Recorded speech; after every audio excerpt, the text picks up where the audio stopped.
തൃശൂർ പുത്തൂർ എരവിമംഗലത്ത് വീടിന് നേരെ കഞ്ചാവ് സംഘത്തിന്റെ ആക്രമണം. എരവിമംഗലം സ്വദേശി ഷാജുവിന്റെ വീടിന് നേരെയാണ് ആക്രമണം നടന്നത്. വീട്ടിൽ ആളില്ലാത്ത നേരത്തായിരുന്നു അതിക്രമം.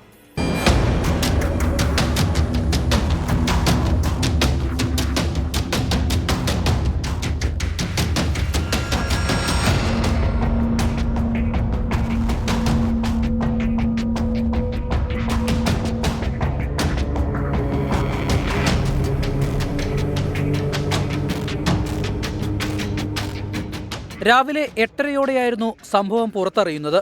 വീട്ടിലേക്ക് അതിക്രമിച്ചു കയറിയ കഞ്ചാവിനടിമയായ യുവാവ് വീടിന്റെ മുന്നിൽ വെച്ചിരുന്ന സാധനങ്ങൾ വാരി വലിച്ചിട്ടു. ഫിഷ് ടാങ്കിൽ മണ്ണ് വാരിയിട്ടു.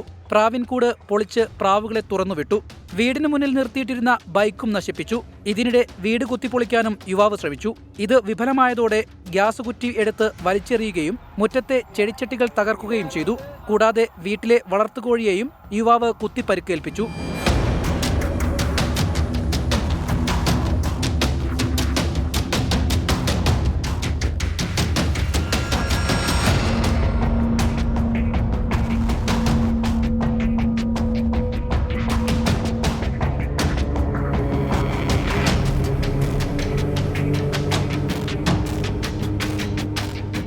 ബഹളം കേട്ട് അയൽവാസി എത്തിയതോടെ ഇയാൾ ഓടി രക്ഷപ്പെടുകയായിരുന്നു. വീട്ടുകാർ ബന്ധുവീട്ടിൽ പോയ സമയത്തായിരുന്നു ആക്രമണം. സംഭവത്തിൽ വീട്ടുടമ ഷാജുവിന്റെ പരാതിയിന്മേൽ ഒല്ലൂർ പോലീസ് അന്വേഷണം ആരംഭിച്ചു.